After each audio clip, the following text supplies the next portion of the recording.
Hey, Mike. Hey, Ioana. Hey, Tim. So the topic for today is meeting management. And as you can see from our visual, we've crossed out the management and stuck leadership in there because meeting leadership says what we want to say much, much, much clearer. I'm going to begin with a small story. And it's the story about a person called Tony who worked for a company that I was working with through COVID. And Tony was famous in his organization because he was such a perfect meeting organizer. And so when we were doing the workshops, we would get to the topic of meeting management, meeting leadership. And like everybody would say, oh, that sounds like Tony. Oh, that sounds like Tony. Or have you ever run a meeting with Tony? And Tony was probably 60 years old or so. He's a British guy, very well spoken. And he is a natural Toastmaster. Yeah, do you know what I mean by the word Toastmaster? He's the master of ceremonies. He's the person who introduces everybody around. He's got the flow of the meeting, the flow of the event always down. He knows what's going to happen first, second, third, fourth, fifth.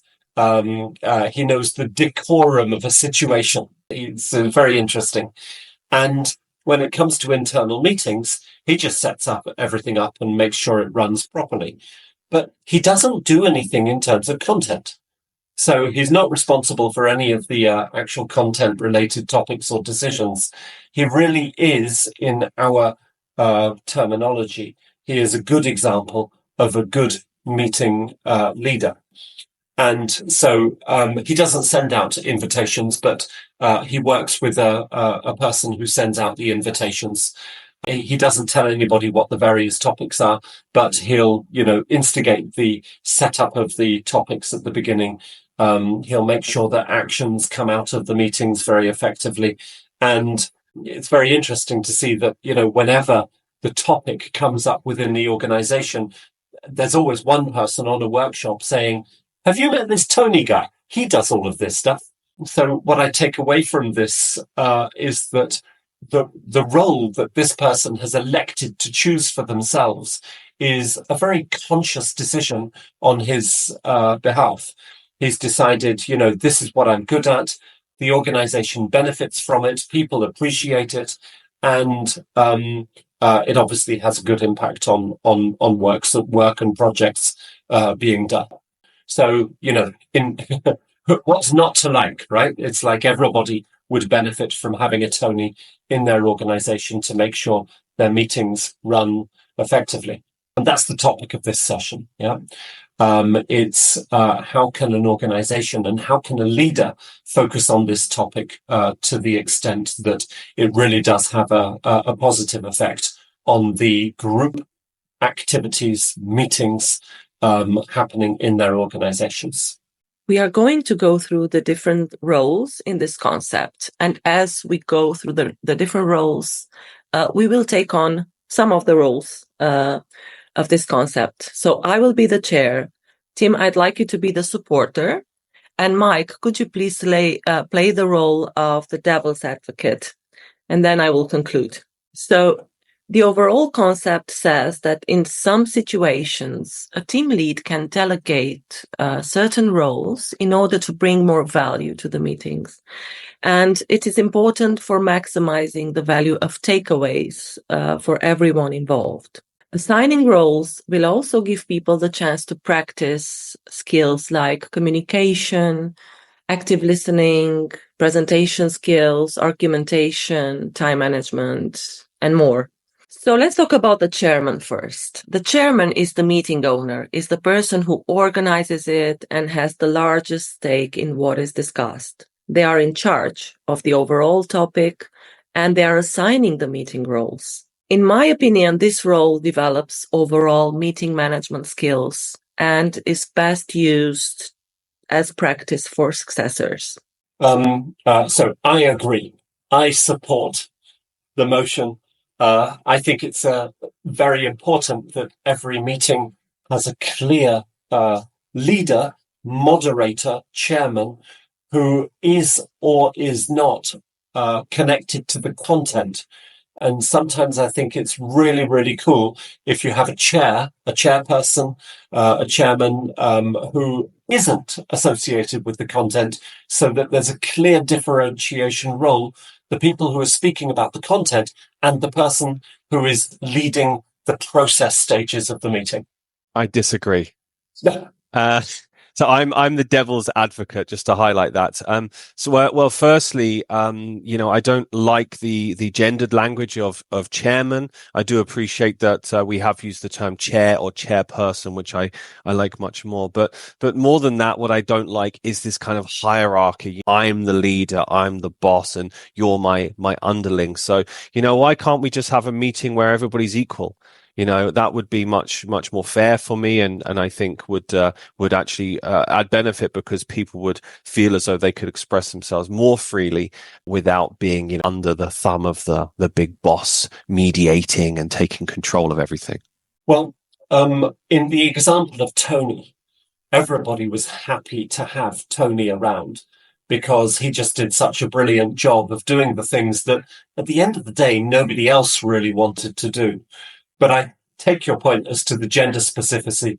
Chairperson or simply chair works better, or meeting moderator or facilitator.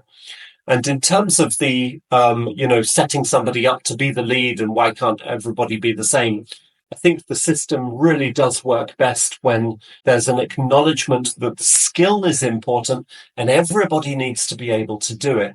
So let's rotate it. Let's share it around. But that does depend a little bit on the meeting type. You win, Tim. My conclusion is that every meeting needs visible leadership. Moving on to the next role, the agenda. This is the person assigned to stand up at the beginning and outline the purpose of the meeting. Setting the agenda is one of the crucial things to do in a meeting and helps practice presentation skills. So I definitely agree with that. Good agenda moves the meeting forward point by point, and practicing presentation skills at the end of as well. What's not to like? And also, just get this in before Mike starts disagreeing with me, that means the person who writes the agenda has to have a meeting with the meeting owner, and that does a bunch of learning as well. So there.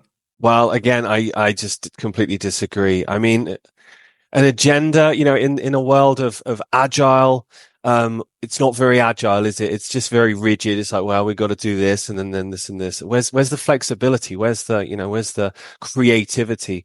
And I really just feel as though, it just stifles people, okay. It's a meeting, but somebody else has already decided everything we're going to talk about. I don't know. I just much prefer a free flowing format for my meetings. You are right. In a certain context, we've seen people creating active agendas. So people have a wiki page and they add their agenda points during the course of the week. And then when you get to that meeting, that's the agenda, whatever has been written there. And if you didn't write anything, then it's not on the agenda, and in very flat structured teams. So that seems to be a very cool way of doing that as well. Joanna, conclude for us. My conclusion is that an agenda is absolutely necessary. First of all, because all the actors involved in a meeting should know why they are there. Moving on to the next role, the minute taker. This person will be noting down the essential information that comes up during the meeting. It helps improve active listening skills, focusing on action points. I support minute takers, because I actually knew somebody who used to take minutes, and they were highly skilled people who could read between the lines. And then they created meeting minutes, which were short and sharp and to the point, and really focused on the action. And so they were very close to the person who was the person who decided what happened during the meeting, because they were the person who put together those minutes. Yeah, well, you call it the minute taker. I call it the minute taker. Why? Because the value added is minute, but what does it do? It takes away a whole person. You know, you've got 4 or 5 people in there. One person's taking the minutes. They're very unlikely to actually add anything to the meeting. Often the person who doesn't want to contribute will be like, I'll take the minutes, because they don't want to actually have to talk and they want to seem like they're doing something. The minute taker, that's what I call it, Tim. I think you're probably going to win this one as well, Mike. You know, in today's technology, you know, with AI and meeting summaries being developed automatically, even a couple of years ago, we had one American chap who was suggesting, or that what he did was he had a transcript going through all of the meetings, and then he and one of the other meeting people would go through the transcript and just highlight the actions that were there, and that became the minutes of the meeting. And so I think it's going through a lot of change at the moment, but certainly if documentation is required, it is much better, in my opinion, that somebody does it who's good at it. Yeah. Don't ask me to write the minutes, because I'm terrible at it. I get very lost in terms of deciding what needs to actually be on there. Assigning this role to a person would be fine to help them practice certain skills, but maybe in today's world and in the way developments in the technological area happen, we could do it with an AI for sure. So we should use what we have to become more efficient. Moving on to the next role, the timekeeper. This one is used to be conscious of time management and improve skills in that area. If, for instance, there are 6 topics on the agenda, it is their job to make sure everything is covered and everybody is on track. What this role develops is assertiveness. I've seen this being used in a situation where a group of people, each person gets the timekeeper in a rotating fashion. Nobody likes it, because the timekeeper is always the person who has to interrupt and put up their hand and say, time, time, time, time. So the timekeeper needs a supporter, and the supporter needs to be the chairman, because sometimes the timekeeper does not, you know, they don't feel comfortable with interrupting somebody in full flow. But anyway, I agree with the comment there that the role really does develop the skill of assertiveness, especially when it's in a rotating and easy and free environment. Yeah, I mean, look, conversations take as long as they take. Meetings take as long as they take. I don't want to be restricted in sharing my opinion, sharing my view, and having that important discussion by the person who has decided that my time is up. I think if you need a timekeeper, then your time management in even planning the meeting was all out of sync, and you need to go back to the drawing board even from there. My conclusion is that it's good to have maybe someone who is who has a focus on this during a meeting. I've been in many meetings where things have taken a long time to clarify. So not having someone to say, hey, stop, we need to conclude now, could be detrimental to the effectiveness of the meeting. Shall we move on to the next role? Okay, we are at the summarizer. And the summarizer, what they do, they take key points and highlight key areas and take away from the meeting. And this role develops active listening and summarizing skills. This one is cool because summary and doing summaries is a skill in itself. I do admit, just anticipating Mike's objection, that it might sound a bit weird in certain meeting styles to have somebody interrupting and say, can I just summarize quickly? As you say, it really does train those skills of active listening, because you need to be clear on what was said and then ensuring that everybody understands it. Tim thinks this role is cool. Here's why I think this role is not cool. It's how annoying is it? You know, it's like, oh, I need to summarize. Oh, can you summarize that? Oh, can we summarize our summaries now? It's like you spend half your time just repeating yourself. And, what's the minute taker doing? They're the ones that have written everything down. Now the summarizers summarizing it, they're probably writing it down as well. Half the people in the room are just wasting time. I just get on with it. That's all I have to say about it. Just get on with it. Okay. So there is a lot of room for linking the role of the summarizer with the role of the timekeeper, for example, linking the role of the summarizer with the role of the minute taker, for example. And in the areas I've seen it where it's been successful, the summarizer has been used as a mechanism of just making sure that the action plan is agreed to and focusing on what actions have been agreed or not. Ioana, can you summarize that for us? Then I'll summarize your summary and then we'll go around in a circle. Well, it's like the whole world can benefit from more summaries. I agree. I mean, in meetings, decisions are being taken, and it is important to get the buy-in of everyone involved before you can create an action plan. Moving on to the next and the last role is the devil's advocate.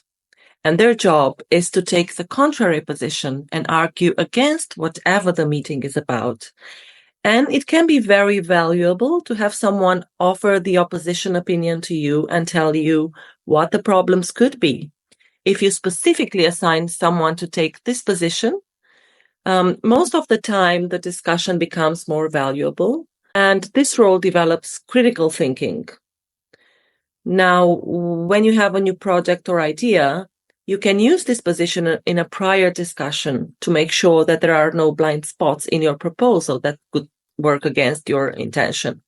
The role of the devil's advocate is really very, very cool. And we've got a brilliant example here. I mean, Mike has been an incredible devil's advocate because, he is not normally grumpy, miserable, negative, focused on all of the bad things.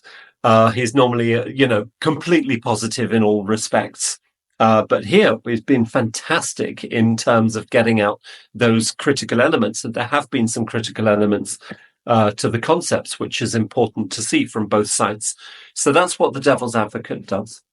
Again, I just think it's an utter waste of time.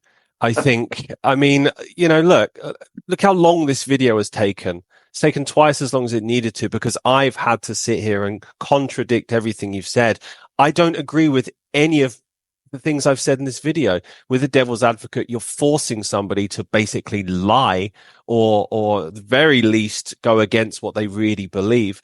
And it's negative. It's so negative, It's like, just get on with it. We've probably already thought about anything you're going to say as a devil's advocate anyway. So just get on board. We're doing it anyway, whether you agree with us or not.